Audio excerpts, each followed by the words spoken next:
O Senhor esteja convosco. Ele está no meio de nós. Proclamação do Evangelho de nosso Senhor Jesus Cristo, segundo Mateus. Glória a Deus, Senhor.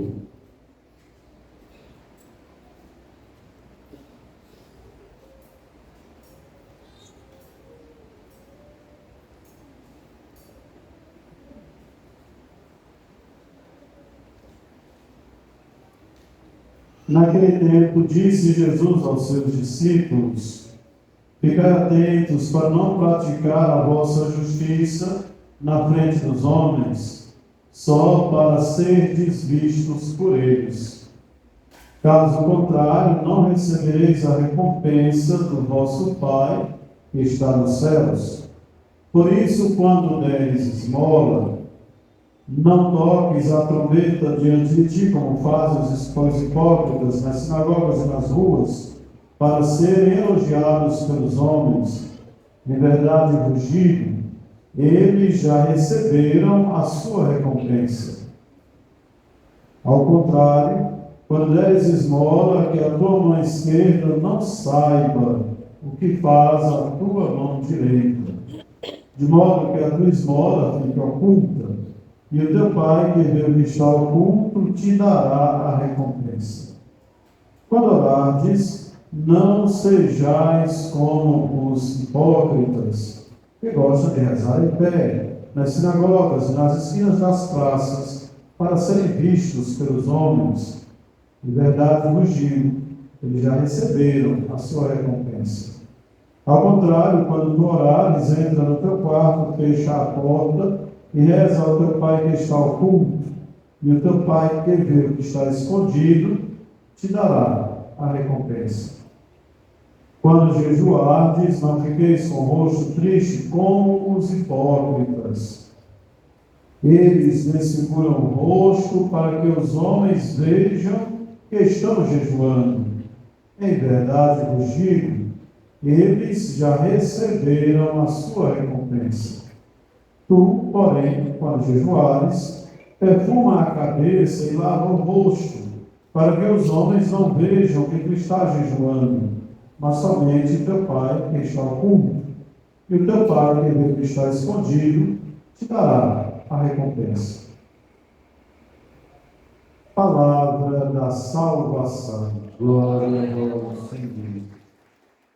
Caros irmãos e irmãs, celebramos hoje a liturgia da quarta-feira de cinzas. A igreja, então, no seu ciclo, nos convida a nos prepararmos por 40 dias, mais os dias de cinzas, para celebrarmos a paixão, morte e ressurreição do Senhor. A cada tempo litúrgico, a igreja nos convida a intensificarmos a compreensão do mistério de Cristo e assim podermos participar deste mistério. Pois como batizados, somos parte do corpo de Cristo. Fomos enxertados no corpo do Senhor. Nós vivemos as alegrias do seu nascimento, vivemos as dores da sua paixão, vivemos as alegrias da ressurreição e o acompanhamos no seu dia a dia, quando ele andava pela Judéia, Galiléia, Samaria, pregando e realizando sinais entre os seus discípulos e entre os que ele procuravam. Assim, deste modo, a igreja celebra, percorrendo o ano litúrgico, toda a vida de Cristo, para que nós possamos, mergulhados nesta vida, sermos assim, deste modo, enriquecidos com toda a graça que vem do Senhor. E a celebração das cinzas abre o que nós chamamos o tempo da Quaresma. 40 dias em referência ao tempo de preparação para uma grande ação de Deus. Só que esses 40 dias nós iremos acompanhar toda a trama dos sumos sacerdotes, doutores da lei, fariseus, para poderem prender Jesus e o executarem. submeterem Jesus à tortura e depois o condenarem à pena capital, à pena de morte e morte de cruz. E aí nós iremos contemplar como a maldade humana, movida pela inveja, movida pelo medo de perder o poder, movida por ambições desmedidas, como a maldade humana age. Os textos da Sagrada Escritura vão nos demonstrar todo o mecanismo de ação da maldade humana. Queira Deus que nós, durante esses 40 dias, percebamos não só esse mecanismo, a mecânica da maldade que está voltada contra a pessoa de Jesus, mas muitas vezes a maldade que nós mesmos praticamos, a maldade que nós mesmos apoiamos, a maldade que nós mesmos difundimos e às vezes até defendemos como sendo o correto. Porque aí, ao nós olharmos a nossa própria maldade, e não só a maldade dos outros, abrirá-se então para nós a possibilidade de conversão, a possibilidade de mudança de vida, a possibilidade de nós fazermos deste caminho quaresmal não apenas mais uma quaresma, mas o itinerário da mudança de nossas vidas, da mudança de nossas existências. Para isso será preciso olharmos como o mal afetou a pessoa de Jesus, não o mal do demônio, mas o mal dos homens, como eles fizeram para poder tramarem contra Jesus e verificarmos quantas tramas temos nos dias de hoje. E verificarmos o que o nosso coração tem, se a maldade ou a virtude. Se a maldade ou a virtude. Para isso, ao nos darmos conta de que precisamos de conversão, ao nos darmos conta de que precisamos mudar de vida, a Quaresma vai nos propondo 3 exercícios. O primeiro exercício é o exercício da esmola, que não é apenas dar algo para alguém numa situação emergencial. É também isso. Dar uma cesta básica, dar um dinheiro, dar um remédio. É também isto. Porque quem tem fome tem pressa. Quem tem dor tem pressa. É também isto. Mas não só isto. É preciso compreender que há um sistema que constrói esta grave desigualdade em que nós temos poucos com muito e muitos com quase nada. Dizia o servo de Deus no Helder Câmara que quando ele dava de comer aos pobres, o chamavam de santo. Quando ele perguntava por que os pobres eram pobres, chamavam-no de comunista. E às vezes nós temos esse mesmo mal. É até fácil dar esmola, mas converter o coração é mais difícil. Porque a gente não quer a mudança do sistema, ainda que sejamos vítimas dele. Nós encontramos ilusoriamente, ainda que vítimas, razões ilusórias para irmos de acordo com a injustiça, com o mal. Com o mal. Dar esmolas é examinar a quantas anda a nossa compaixão, a quantas anda a nossa empatia, a capacidade de sofrer com quem sofre, a capacidade de colocar-se no lugar do outro. Dar esmolas é mais do que essa ação emergencial, que é necessária, ela é necessária, mas é muito mais do que isto. É ver se o nosso coração é capaz da compaixão, é capaz da empatia. É fazer a pergunta: Por que tanta miséria? Por que tanta pobreza? Dar esmolas é entrar em comunhão com Deus, é entrar em comunhão com o Senhor, que fez-se pobre para nos enriquecer e partilhou do que tinha para que a vida pudesse ser em abundância, em abundância. Primeiro grande exercício da quaresma. Segundo exercício da quaresma, a oração. Rezar sem se envaidecer. Alguém perguntava, me inquietava se após a missa da manhã, padre, tem gente que dá desculpa que para rezar tem que rezar, fechar o quarto, fechar a porta e rezar no quarto, não precisa ir para a igreja. Precisa ir para a igreja sim. Se não fosse preciso ir para a igreja, Jesus não teria instituído 12 apóstolos, enviado muitos discípulos para pregarem por toda a face da terra. Se não fosse preciso ir para a igreja, você não tinha sido batizado. Precisa sim. Agora, Jesus está combatendo o envaidecimento. Pessoas que ficam vaidosas por causa de práticas religiosas. Pessoas que se envaidecem porque acham que rezam mais que os outros. Porque fazem uma coisinha a mais, acham que são mais santos que os outros. Rezar para se aparecer.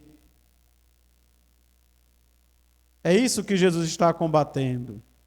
Então nós vamos vir para a igreja, mas não para ficarmos vaidosos, não para se aparecer, mas porque o batismo nos fez irmãos, que se reúnem em uma casa de oração. E a oração é esse momento de diálogo com Deus, de comunhão com Deus, onde eu falo a Deus, sozinho ou em comunidade, e Deus fala ao meu coração. E Deus fala ao meu coração.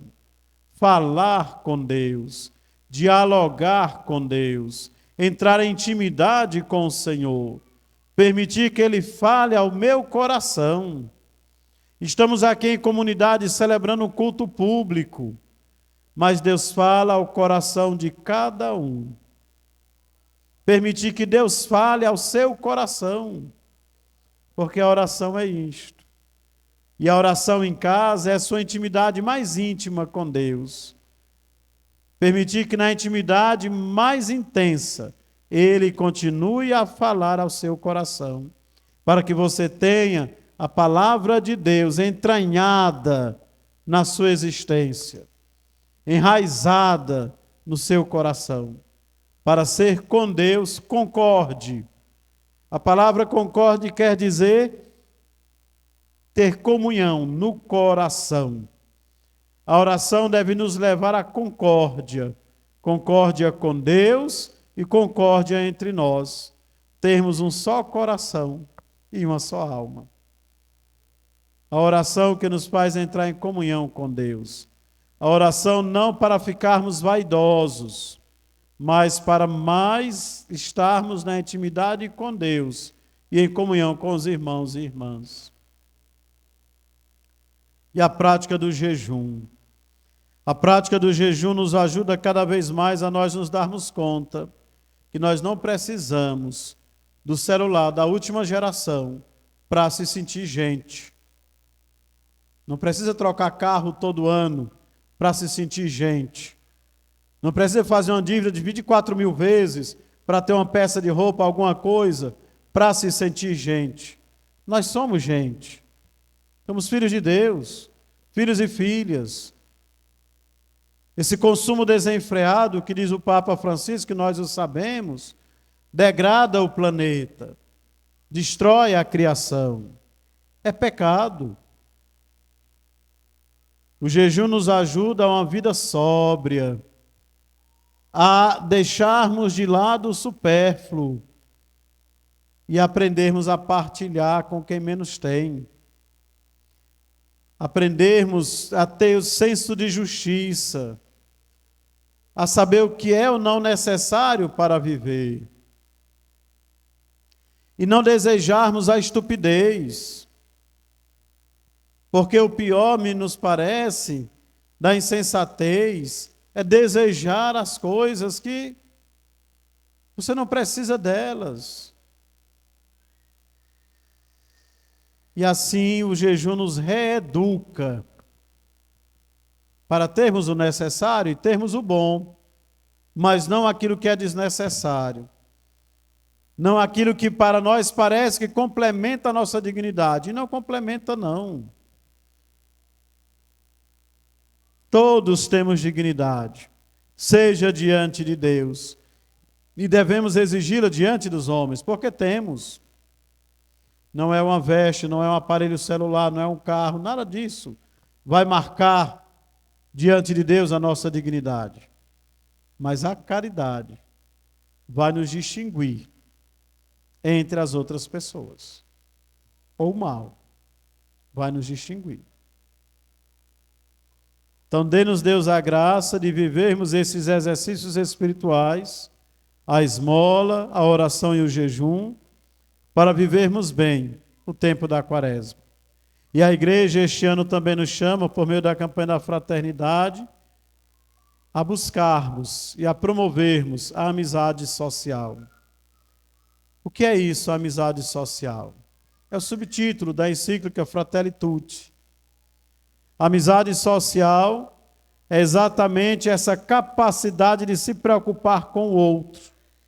Esta capacidade de olhar para o outro não como meu inimigo, mas como alguém que convive comigo, em algum grau de convivência. Porque todos convivemos. E aí ele não é meu inimigo, ele não tem que ser exterminado. Se eu olho para o outro para exterminá-lo, aí então eu não estou vivendo segundo o coração de Deus. Eu estou vivendo segundo o coração de Caim. E o que habitava no coração de Caim? Habitava a maldade. No coração de Caim habitava a maldade. Essa cultura de difusão do ódio, essa cultura do que o povo chama da lacração. Quanto mais um padre é agressivo, quanto mais um político é agressivo, mais tem gente batendo palma. Valeu, fez bonito.